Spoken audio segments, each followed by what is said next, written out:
Hello and welcome. Between December 1941 and April 1942, Imperial Japanese forces attacked the USA at Pearl Harbor and in the Philippines, the British Commonwealth in Malaya, Singapore, and the Dutch East Indies and Rabaul. When Japanese forces occupied northern New Guinea, an invasion of Australia was imminent.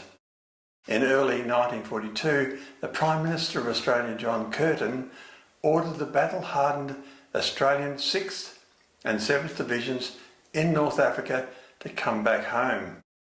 British Prime Minister Winston Churchill wasn't about to tolerate the Australian forces being redirected away, so he ordered the 7th Division to assist British forces fighting the Japanese in Burma without informing the Australian government.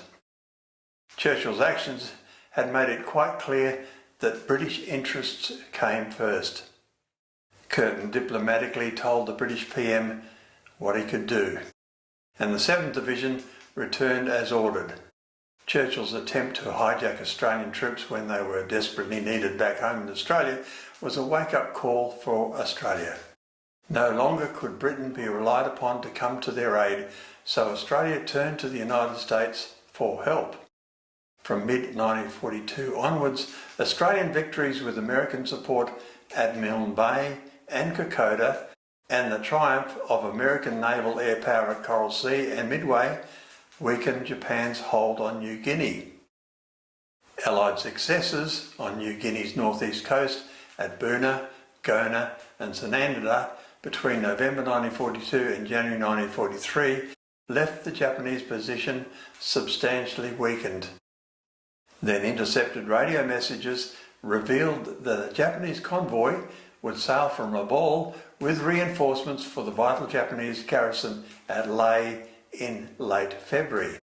If the convoy was stopped, then so too would be the likelihood of an invasion of Australia. Allied air forces under the command of American General George Kenney immediately began preparing for an all-out assault against the convoy. He began to reorganise the air units he had at his disposal in order to make a force capable of going on the offensive. The RAAF supplied personnel to almost every United States Army Air Force bomber and transport unit in Australia from early 1942 until mid-1943, a fact sadly neglected by military historians. RAAF Group Captain William Bull Goering convinced General Kenney of the need for a massive coordinated attack. Goering had already fought in Europe for 2 years with the RAAF's No. 10 Squadron, and his experience of maritime warfare was to prove decisive. Goering envisaged large numbers of aircraft timed to strike the convoy from different directions and at different altitudes.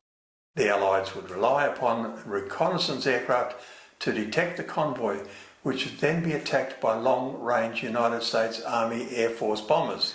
The Battle of the Bismarck Sea was indeed the most important air versus sea battle in the whole of the Southwest Pacific. No question about it. We had a warning through our special intelligence that the Japanese were going to bring in reinforcements to Lae and possibly over to Buna and Sanananda. Their ultimate destination we weren't quite sure of in the early stages, but it soon became obvious. We had this warning, and General Kenney gave instructions to all his heavy reconnaissance aircraft, the B-17s and so on, to carry out a non-stop reconnaissance of the total area north of New Guinea.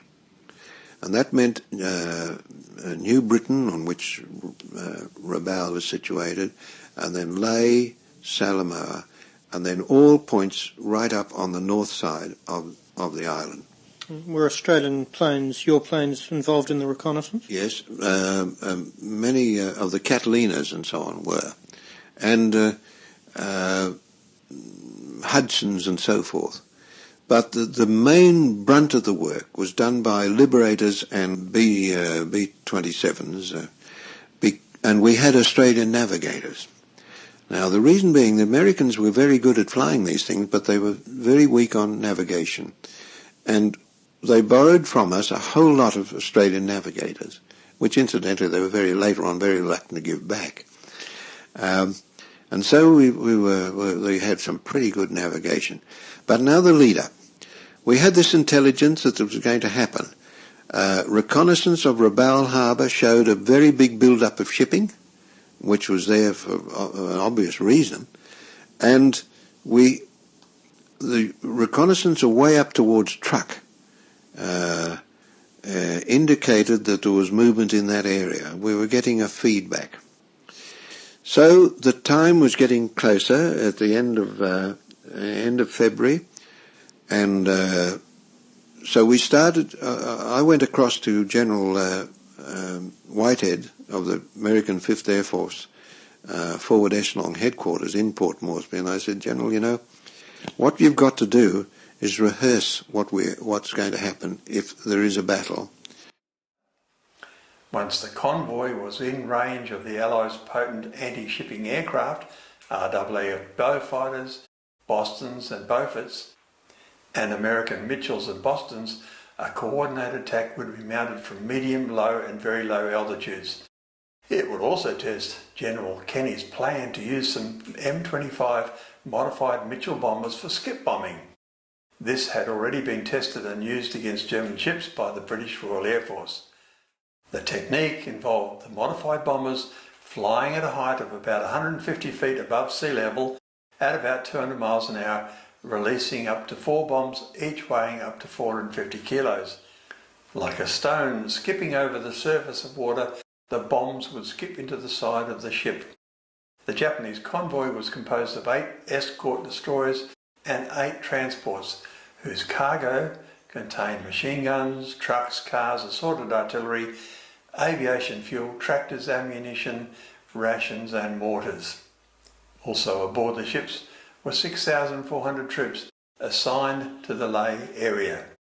The convoy sailed just before midnight on the 28th, planning to arrive at Lae on the 3rd of March. Above the convoy, protection was provided by about 100 Japanese fighters flying out of bases in New Ireland, New Britain and New Guinea. The enemy convoy initially was favoured by poor weather, which hampered Allied reconnaissance. It was not until mid-morning on the 2nd of March that US Air Force B-24 Liberators sighted the ships. General Kenny immediately launched 8 B-17 Flying Fortress heavy bombers, followed shortly afterwards by another 20. The B-17s attacked from an altitude of 2,000 metres with 450 kilo demolition bombs. Later in the day, another strike was made by 11 B-17s whose crews reported that vessels were burning and exploding. By nightfall, the enemy was only hours from Lae, which meant that in the morning it would be within range of the entire Allied strike force. If the coordinated attack were to proceed, the precise location of the convoy had to be known at daybreak. Consequently, throughout the night, it was tracked by an RAAF Catalina from No. 11 Squadron, which occasionally dropped bombs and flares to keep the Japanese soldiers in a state of anxiety. As the convoy was tracked by an Australian Catalina flying boat, pilot Duigan received a signal from RAAF headquarters in Port Moresby, alerting him to look for a squadron of friendly torpedo bombers coming to relieve him. Broadcast openly, this would have been picked up by the listening Japanese. Duigan could not bring himself to reply. The moment the Allied air forces had been waiting for came on the morning of the 3rd of March 1943, when the Japanese convoy rounded the Huon Peninsula. For much of the time, the adverse weather had helped the enemy avoid detection, but now clear conditions favoured the Allies. Over 90 aircraft took off from Port Moresby and set heading for their rendezvous point. While the strike force was en route, RAAF Bostons from No. 22 Squadron bombed the enemy airfield at Lae. By 9:30 a.m. the Allied Air Force formations had assembled, and by 10 a.m. the Battle of the Bismarck Sea had begun. The Allies attacked in 3 waves and from 3 levels, only seconds apart. First, 13 US Air Force B-17s bombed from medium altitude. In addition to the obvious objective of sinking ships, these attacks were intended to disperse the convoy by forcing vessels to break station to avoid being hit. Second, 13 RAF Beaufighters from No. 30 Squadron hit the enemy from very low level, lining up on their targets as the bombs from the B-17s were exploding. The Australians' job was twofold: to suppress anti-aircraft fire and target the ship's bridges. The Beaufighters initially approached at 150 metres above the sea in line astern formation. The pilots then descended even lower to mast level height, set full power on their engines, changed into line abreast formation and approached their targets at 420 kilometres an hour. It seems that some of the Japanese captains thought the Beaufighters were going to make a torpedo attack because they altered course to meet the Australians head-on to present a smaller profile. Instead, they made themselves better targets for strafing. The ruse of alerting the Japanese to torpedo attack was working.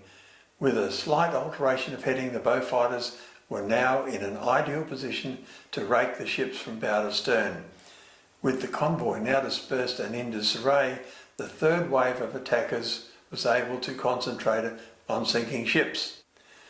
13 American B-25 Mitchells made a medium-level bombing strike while, simultaneously, a mast-level attack was made by 12 specially modified Mitchells known as commerce destroyers because of their heavy armaments. The commerce destroyers were devastating, claiming 17 direct hits. Close behind the Mitchells, US Air Force Bostons added more firepower. Within minutes of the opening shots, the battle had turned into a rout.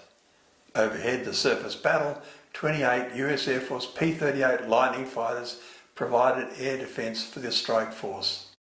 In their combat with the Zeros, which were attempting to protect the convoy, 3 of the Lightnings were shot down, but in turn the American pilots claimed 20 kills.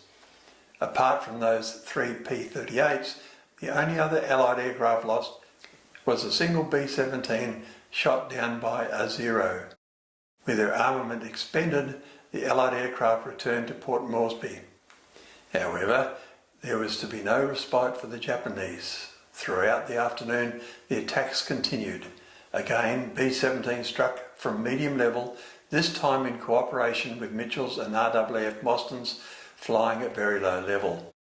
Incidentally, the Bostons were led by squadron leader Charles Learmonth, after whom the RAF's present-day base in northwest Australia is named. At least 20 direct hits were claimed against the by now devastated convoy. That was the last of the coordinated attacks. The victory had been won. For the loss of a handful of aircraft, the Allied air forces had sunk 12 ships, all 8 of the troop transports and 4 of the 8 destroyers. The brilliantly conceived and executed operation had smashed Japanese hopes of regaining the initiative in New Guinea and had eliminated any possibility that Australia might be invaded. In the words of the Supreme Command of the Southwest Pacific Area, General Douglas MacArthur, the Battle of the Bismarck Sea was the decisive aerial engagement of the war in the Southwest Pacific. Japanese media never mentioned the battle, but in a macabre footnote 2 weeks later, Tokyo announced that in future all Japanese soldiers were to be taught to swim. The Battle of the Bismarck Sea was a masterclass in air power. The RAF and the US Air Force had smashed Japanese hopes of regaining the initiative in New Guinea. They had forced the enemy into a defensive posture from which ultimate victory was unlikely, and they had eliminated any possibility that Australia might be invaded. This was arguably Australia's most important victory in World War II. Thank you for watching. To promote content, please comment, like and subscribe.